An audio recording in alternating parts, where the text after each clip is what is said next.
Welcome to my Santiniketan blog. এই ভিডিওটিতে তিন পাহাড়ি বটগাছ, ছোটবেলার কবিতায় পড়া সেই এক পায়ে দাঁড়ানো তালগাছ, রবীন্দ্রনাথ ঠাকুরের নিজের বাড়ি, অপূর্ব ক্রিয়েটিভ শিল্পগ্রাম, কঙ্কালী বাড়ি, আর তাছাড়া ইয়ার্কি আড্ডা তো আছে। এই দেখো আমাদের সেই অযথা নিজেদের বাউল গান করার চেষ্টা, বাঙালি খাবার দাবার। তারপর গিয়েছিলাম একটি থানের দোকানে, যেখানে এত ভ্যারাইটিস অফ থান দেখে পাগল হয়ে আমি নাচা শুরু করে দিয়েছিলাম। আরও অনেক এনজয়মেন্ট আছে এই ভিডিওটিতে, পুরোটা দেখতে হলে তোমরা শেষ অবধি সাথে থেকো।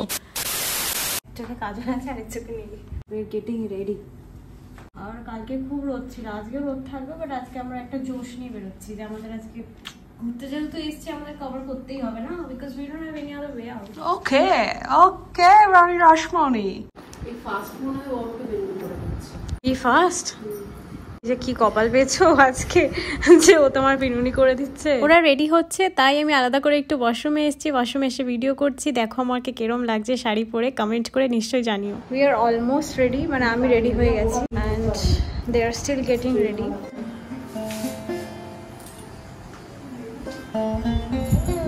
শালবনে নাচ করবে বলে দিদি একটা নাচ তুলে এসেছিল, তাই সেটা এখন প্র্যাকটিস করে দেখছে যে ঠিকঠাক হবে কিনা। And she dances so well. সকাল সকাল রেডি ফেডি হয়ে এখন চা চলে এসছে, চিনি আর চা খাচ্ছি, আর সরি চিনি আর চা বিস্কিটের চা খাচ্ছি। রুমের যে অবস্থা, আমাদের অ্যাস্থেটিক ভাইবস আসছে না, এটাই আর কি, তাও আমরা মেনে নিয়েছি। সকাল থেকে তিনজনকে শাড়ি পরিয়েছি, চুল করিয়ে, নিজেকে তো নিজে শাড়ি পরাবে, বর তো নেই, তোকে পরিয়ে দেবে। সিঙ্গেল লাইফে যে ভ্যালুটা সেটা আবার ফিরে পেয়েছি, মানে সাথে কেউ থাকলে তো কোনো ছেড়ে তাকাতো না, এখন যখন ছেড়ে তাকাচ্ছে তখন মনে হচ্ছে যে oh god we are the after. রুমের মধ্যে ল্যাদ হাসাহাসি টাইম পাস করার পর আমরা শালবনে এসে পৌঁছালাম। শালবনে প্রথমত আমরা আসতে চাইছিলাম না, আমাদের টোটো কাকু বললো তোমরা শালবন কি করে মিস করো শান্তিনিকেতনে এসে, তাই আমরা এসে পড়ি শালবনে। এসে দেখি অপূর্ব বাউলের গান।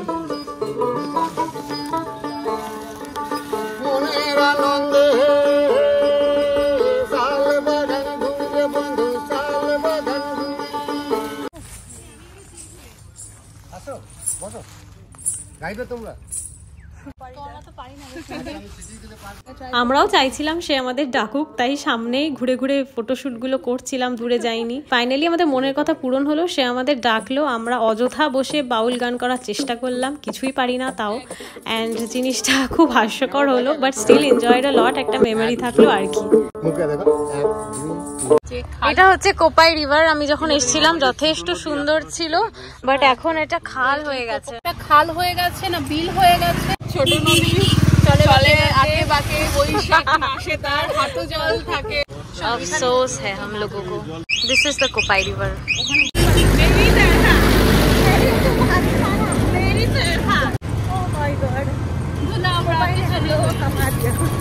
वो गाड़ी हम पे धूल उड़ा के चली गई, आप पीछे तो देखो,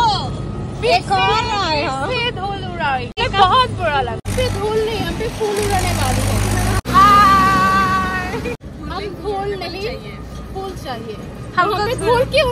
গাড়িতে আমরা যা করছিলাম, আমি ভাবছি যে আমাদের টোটো করে নিয়ে যাচ্ছে তার কি অবস্থা। এনিওয়েজ ফাইনালি এবার আমাদের সাইট সিন শুরু। জায়গাটার নাম কি বললে?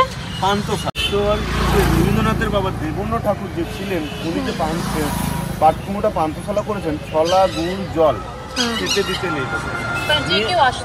এই পথ ধরে, এই পথে যেই আসতো তখনকার দিনে, তখন তো পথের রাস্তা ছিল, তখন পথ ধরে যেই যেত তখন ওখানে চেয়ার টাইপ করা, ওই যে বসার রকম। হ্যাঁ হ্যাঁ, এটা হচ্ছে পাটকুমো, এখান থেকে জলটা তুলে। এক্সকিউজ মি লোকটা বাচ্চার বাড়ি, এটা রবীন্দ্রনাথের বাড়ি।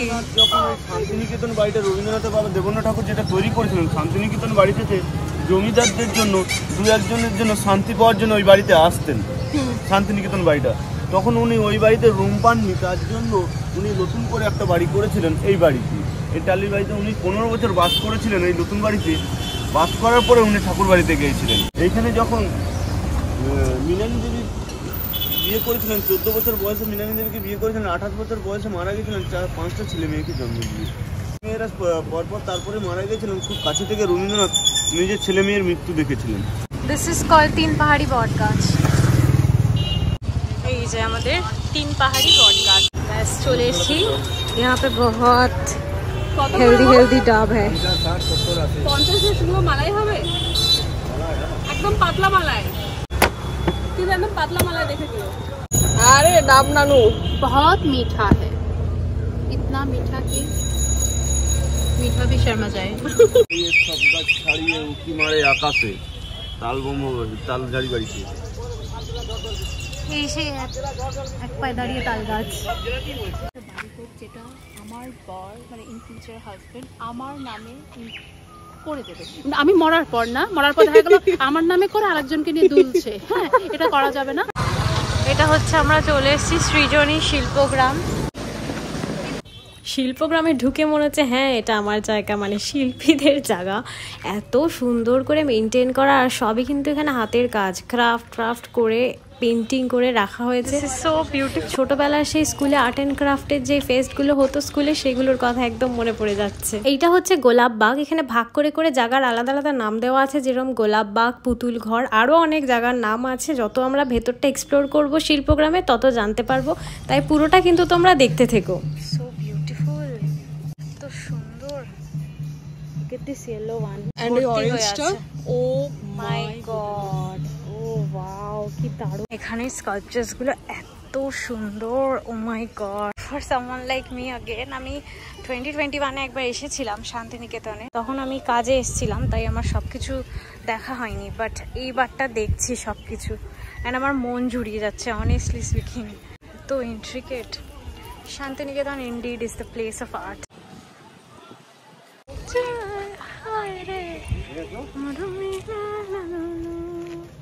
টুকটুক বউকে দেখবো এখন আমরা। লজ্জাবতী বউ। তো ওয়েদারের মতন ওর মনও খারাপ, কেন আবার, একসাথে থাকলে ঝগড়া হয় সবার, তাই আমরা চুলোচুলি করেছি সবাই মিলে একটু।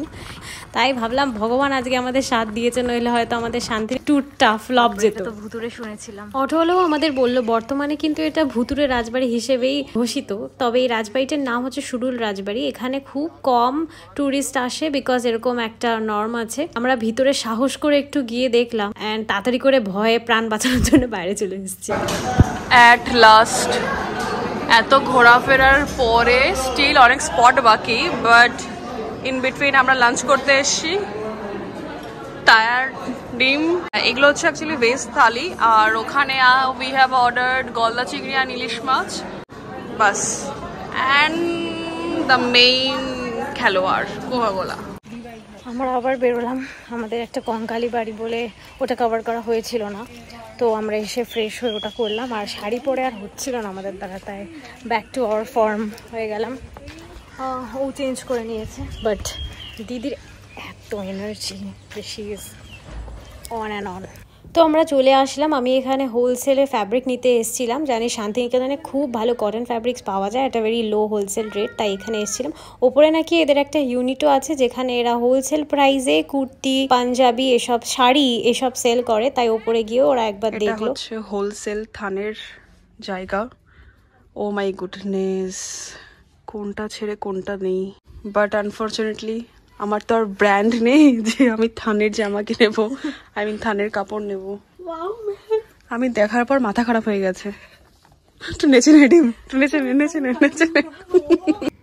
অনেকেই এবার তোমরা জানতে ইন্টারেস্টেড হবে যে জায়গাটা কোথায়। জায়গাটির নাম হচ্ছে রাম শ্যাম টেক্সটাইলস। তোমরা গেলে কিন্তু একবার ভিজিট দিতেই পারো। এখানে শুধু থান কাপড় না, রেডিমেড পাঞ্জাবি কুর্তিও পাওয়া যায়, বাট এটা হোলসেল রেট। এখন যাচ্ছি আমরা মন্দির, কি জানি চলে এসেছি আমরা কঙ্কালী বাড়ির মন্দির। কঙ্কালী বাড়ির মন্দির কিন্তু শান্তিনিকেতনের একটা খুবই আন্ডাররেটেড স্পট। আন্ডাররেটেড হলে কি হবে, it is consider to be very secret, because মা কালীর পেটের নিচের একটি অংশ নাকি এখানে পড়েছিল, একটি শক্তিপীঠ বলা হয়, এই জলের এখানে পড়েছিল, তাই এই জলটা নাকি খুবই সিক্রেট, তাই আমরা নিজেদের মাথায় একটু ছিটিয়ে নিলাম টু গেট আশীর্বাদ। কঙ্কালী বাড়ি ঘুরে তো আমাদের খুবই ভালো লাগলো। পাশে বেরিয়ে আমাদের একজন সাজেস্ট করলো পাশে নাকি শিব ঠাকুরের একটি মন্দির ইনগরেশন হয়েছে, তাই ওটা বাদ দিও না, তাই আমরা ওটাও শিব ঠাকুরের দর্শন পেতে চলে গেলাম। তারপর তাড়াতাড়ি করে আমরা বেরিয়ে আসলাম, বিকজ রাতে আসবো, অ্যান্ড পথটা কিন্তু খুবই দুর্গম, গ্রামের ভেতর দিয়ে আমাদেরকে আসতে হয়। আর আমাদের একটু প্ল্যানও ছিল যে আমরা সোনারঝুড়ির হাটে যাব, কিন্তু আমরা জানতাম না যে সোনারঝুড়ি হাট বন্ধ হয়ে যাবে। তো আমরা সোনারঝুড়িতে গেছিলাম, তো আমরা গেছিলাম ওটা কিনতে, বাট আনএক্সপেক্টেডলি আমরা জানতাম না যে দোকানটাই মানে পুরো হাট বন্ধ হয়ে যাবে, and it was already 7:16 or something, যেটা 6টার সময় নাকি বন্ধ হয়ে যায়, আমরা সেটা জানতাম না, তো উই মিস্টেড, তাই একবারে সব হয় না, নিশ্চয়ই আমাদের ফেটে লেখা আছে পরের বার এসে ওটা কেনা। তো বাইরে এখন আমরা এনজয় করছি ফাউন্টেনওয়ালা ভিউ, কালকেও করেছিলাম, ইনফ্যাক্ট কালকে ভিজেছিলাম আমি আর শ্রাবণী দিয়ে এখানে এসে, and she was the like ভিজবো না ऐसावाला। এখন আমার ভিজতে ইচ্ছা করছে, বাট ও এখনো দিচ্ছে, আর Srabani was very tired, so she went. তো আজকে ভেজা মনে হবে না, এই বেশ একটু ভিজে নি আর তোমাদেরকে দেখাই ভিউটা কেমন। This is the view. থেকে শুরু করে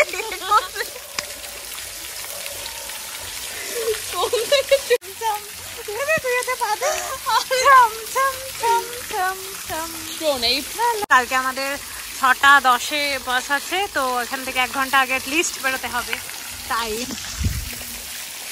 চলো এখন আমরা রুমে যাবো, খাবো, গোছাবো। রাতের ভিউ আগের দিন তো দেখানো হয়নি, কালই আমরা হোটেল ছাড়ছি, তাই ভাবলাম এবার রাতের ভিউটা দিয়ে দিই। সত্যি অপূর্ব ছিল এই হোটেলটি, এত সুন্দর, এখানে জলের একটা ফেসিলিটি করেছে, মানে খুবই একটা সেই ব্যাপার আছে, একটা শিব ঠাকুরের মূর্তিও আছে, তাছাড়া ফুল গাছ আছে, তোমরা দেখতেই পাচ্ছ কত ভালো করে মেনটেন করে রাখা আছে। আর ওখানে ওই হাঁসগুলো রাখা ছিল, তোমরা আগের ভিডিও যদি না দেখে থাকো বুঝতে পারবে না, যদি দেখে থাকো তাহলে হয়তো বুঝতে পেরেছো, যারা দেখোনি তারা প্লিজ দেখে আসো, তাহলে ভালো বুঝতে পারবে যে হোটেলটি অ্যাকচুয়ালি কত সুন্দর। আর হোটেলটির নাম কিন্তু এলে সোনারঝুরি, তোমরা যদি আসো তাহলে এই হোটেলটা কিন্তু মিস করো না, এটা কিন্তু যথেষ্ট সুন্দর, ওয়েল মেনটেন, ক্লিন একটা hotel. Finally we are checking out, and এখন বাজে হচ্ছে 5:10 বা 5:15 এরকম কিছু হবে। বাইরেটা আমি পড়ে পড়ে ঘুমোচ্ছিলাম, অ্যালার্ম পেছনে পিঠের পেছনে ভাইব্রেট হচ্ছিল, তাও পৌঁছিনি, খুব ঘুম পাচ্ছে, সেন্সেশন এতটাই কম তোর। তো আমরা উঠে গেছি, মূল কথা হচ্ছে উঠে রেডি হয়ে গেছি অন টাইম, দেরি হয়নি, এখন আমরা দৌড় মারবো। বাইরে কিন্তু এখন একটুও রোদ ওঠেনি, বাট আমরা উঠে গেছি।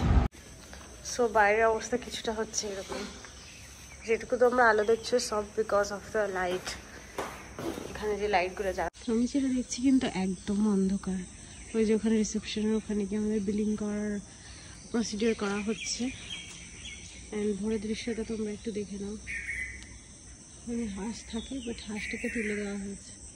আর পথে বেলি ফুলটা দেখিয়ে দিয়েছে, বিকজ এর গন্ধে আমরা মো করছিলাম, অপূর্ব গন্ধ। তো খুব টায়ার্ড, বাস স্ট্যান্ডে চলে এসেছি, বাস আসেনি, তবে আমরা চলে এসেছি, খুব টায়ার্ড। কালকে রাতে ঠিক করে আমরা ইভেন এটা ভাবছিলাম যে আমরা বোধহয় লেট হয়ে যাবো, পরে 5টাতে ওঠা হয়েছে।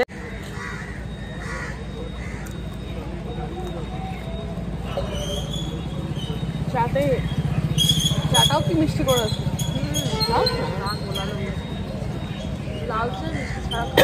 সো ফাইনালি বাস এসছে অনেক ওয়েট করার পর, অ্যান্ড আমরা উঠে গেছি, ফাইনালি ঠিকঠাক হয়ে বসে গেছি, বাস ভালোভাবে চলছে, এসি একদম কনকনে, আর কি চাই, এবার ঠিকভাবে বাড়িতে পৌঁছে গেলেই হলো। এখন আমি ফাইনালি কিন্তু আমার বাড়িতেও চলে এসেছি, অ্যান্ড আই হোপ আপনাদের ভিডিওটা ভালো লেগেছে। যদি শান্তিনিকেতন ব্লগটা ভালো লাগে তাহলে কিন্তু একটু like, comment, subscribe, I deserve. And তোমাদের অনেক ভালো ভালো জিনিস রেকমেন্ড করেছি ভিডিওতে, একটা তো রামশেম টেক্সটাইল, আর একটা হচ্ছে যে এলে সোনারঝুরি হোটেলটি, তোমরা চেক করতে ভুলো না যদি ওখানে যাও। Let's call off Santiniketan trip now, and I am ending this blog. তোমাদের সাথে নেক্সট ব্লগে দেখা হবে। Next blog very interesting and very close to my heart, because আমার এক্সিবিশন আছে, আমি সেখানে ব্লগ করবো, বিকজ এবার দিদি আছে, মা আছে, তো they will help me do the blog. So তোমাদের সাথে নেক্সট ব্লগে দেখা হবে। নেক্সট ব্লগ কিন্তু খুবই close to my heart, so ওটা দেখার জন্য তোমরা দিল থামকে ব্যাট যাও। এখন আমি এই ব্লগ থেকে সাইন অফ করছি, অ্যান্ড শান্তিনিকেতন ব্লগটাও কল অফ করছি। So tata, wish you guys like the blog.